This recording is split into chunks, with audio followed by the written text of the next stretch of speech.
So the next generation of analysis tools, what would we like to do? We would like to be able to take into consideration the measure fold change of the differential expressed genes and maybe of all genes, not only differential expressed genes, to eliminate this arbitrary threshold of selecting a subset.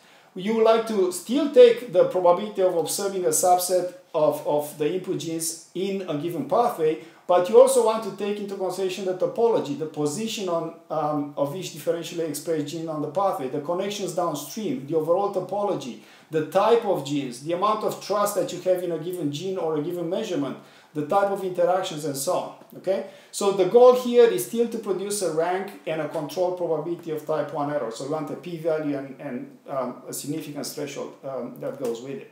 So the model that we developed goes as follows. Consider that we are looking at this particular gene G. Everybody sees my mouse here? So this is the blue gene.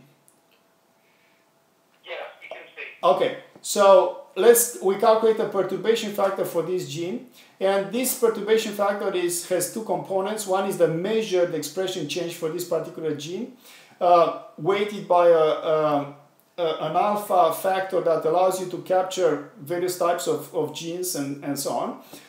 And a second part that captures the perturbation that comes from upstream of this gene on the same pathway. So this is the sum of all the perturbation coming from a gene U, all the genes U upstream of G. So U, the purple one, is one such gene upstream of U. Whoops, sorry.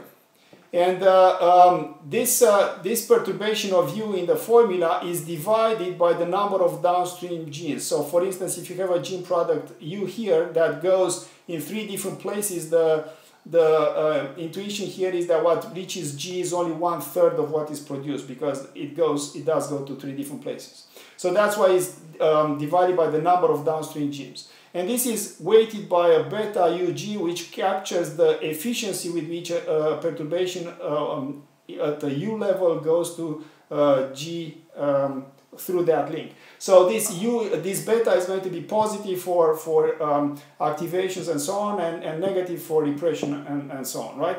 And the nice thing is that this can actually be measured. I mean, you can have some studies that quantify these betas, and you can have a custom pathway for a specific tissue, for a specific organism, a specific condition, and you can get really nice results that capture the particular system that you are looking at. So with that, we calculate a perturbation factor for the entire pathway is the sum of all absolute values of all perturbation of a gene. Why absolute value? Because if a gene A inhibits a gene B and A goes up, B is expected to go down. So if you have a change of +10 in A and -10 in B, this makes sense, and you don't want those to cancel each other, right? So this is why it's absolute value. And this is divided by the average absolute fold change for the data set. Why is that? Because it depends very much, the values that you measure depend on the technology. If you measure expression with microarrays versus RT-PCR, usually you get a fold, an order of magnitude larger difference with RT-PCR than you get with microarrays. So in order, you want your results to be independent of the technology, right? So this is a normalization with respect to that. So this would be the sum of perturbation factors of the genes per unit of fold change.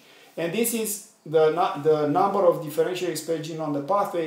It's a normalization factor that takes into consideration the fact that different pathways have different sizes. A pathway that has 100 differentially expressed genes is much more likely to have a differentially expressed gene than a pathway that has only 10 genes, than a really small pathway.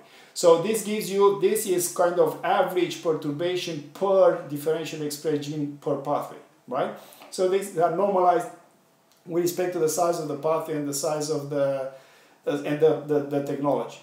So, and we showed, okay, so with that we calculate an impact factor that is the first term here captures the overrepresentation analysis, right? The results of that. So this is the minus log or log of 1 over the p that comes from the overrepresentation. So you can use here hypergeometric, you can use gene set enrichment analysis, you can use whatever you want to capture how many differentially expressed genes fall on this pathway. That's a still valuable piece of evidence. You don't want to ignore it, but you want that to be a part of a more complex model. So here is the perturbation factor for that pathway. And we showed this was published in Genome Research a couple of years ago, and we showed that this impact factor corresponds to the minus log of the joint probability of having that many differentially expressed genes as well as that much perturbation on a given pathway just by chance. So there is a statistical model that is pretty solid. So let me give you an intuition, because the statistics are not always very telling. So the classical approach is you look at this p-value that comes from hypergeometric. So if you look at the minus log of p-value, small p-values, very significant p-values are going to give you large values of the minus log. So you are somewhere here. You have a threshold, and you say if it's beyond that threshold to the right, it's significant. So all the pathways that fall in this area to the right of the threshold would be significant.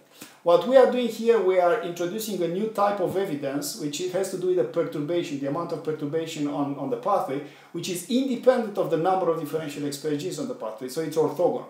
So we do something very similar. We have a minus log of the p-value corresponding to the perturbation, and what's significant is above the threshold, so in the red area. If you wanted to combine this in a very simple way, like with the logical operation, you say, if you wanted, for instance, to say a pathway is significant if it has one type of evidence and the other type of evidence, then you look at this brown area here.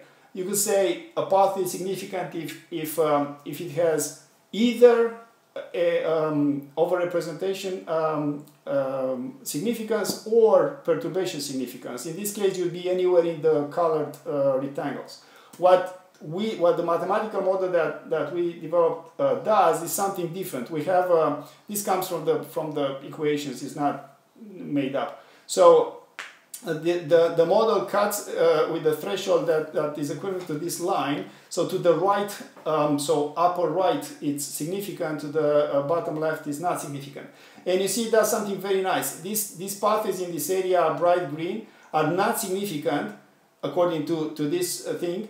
And that is because, so it eliminates the pathways that are barely above the threshold evidence of the hypergeometric type and no evidence of the perturbation type. It also cuts out the pathways that have barely above the threshold significance of the perturbation type and no significance according to the enrichment. And it adds those pathways for which you have both types of evidence but are barely below the threshold. So this I think is very nice, and this is where the power increase is coming from, because you want two types of evidence pointing in the same direction, and these thresholds are not God-given. I mean, who is to say that we should use 5% as opposed to 0.499%, right? So this is how this works. So this is to give you an idea. So this is a pathway as it looks on KEGG. And this is the model that we internally construct from it. So you see this one blue gene here, in fact, has a number of like maybe 30 genes or so that can ligands or so that can play that role there, right? So the graph that we work on is much more complex than what you see on KEGG. So the nice thing is that you see here the green blue stuff is the part of the pathway that is kind of downregulated. The red yellowish part is the part that is upregulated, and the white stuff is the stuff that is not changed at all. So at a glance you can get an idea which part of the pathway does what and which part is not affected at all. So this is not something that you can do with other methods.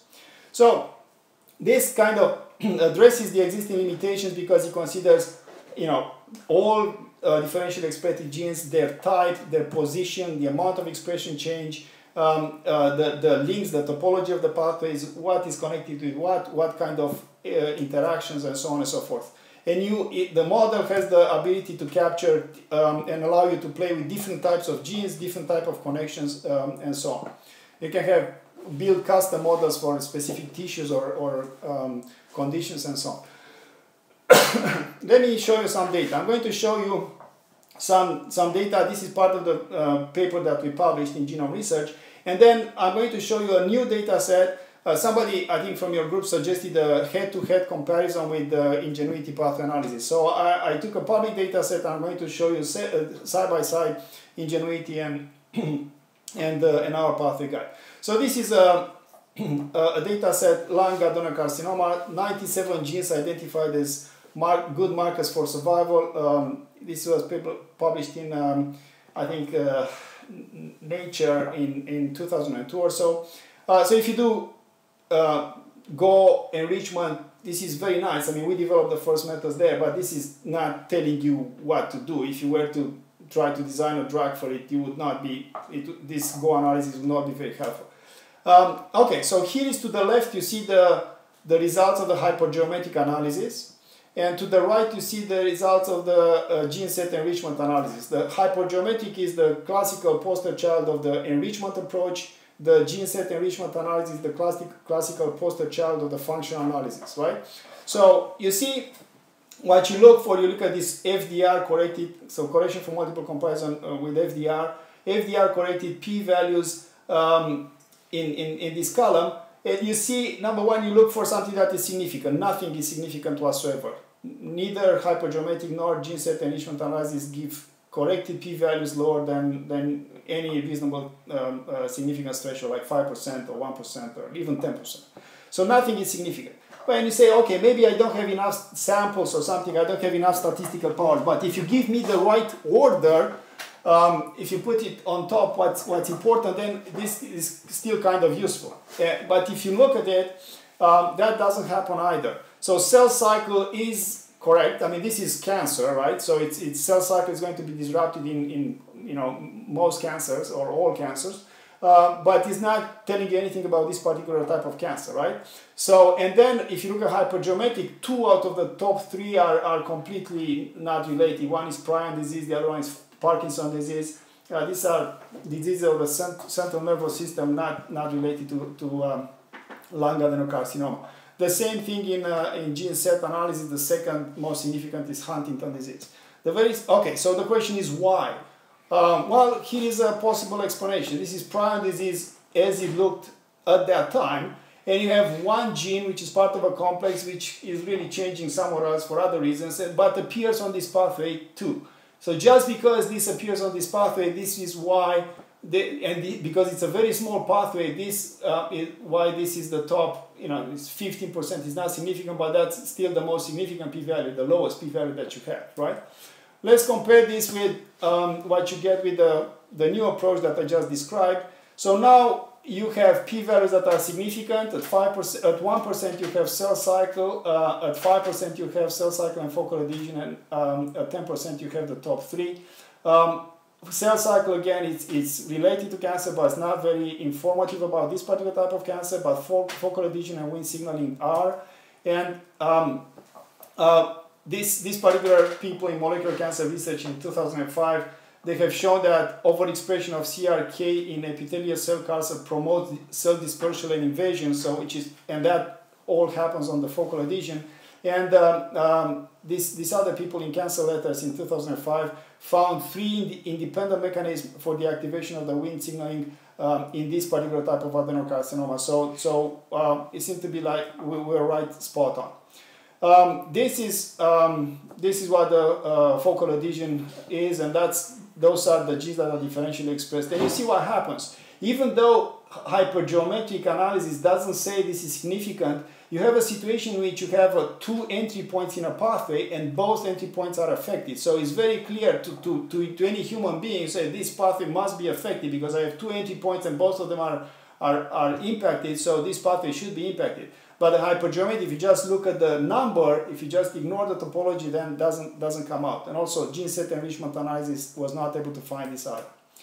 So this was the first example, and you have all the details in this genome research paper that I'll be happy to provide a reprint of for anybody who might be interested. A second data set that we just did right now. So the problem with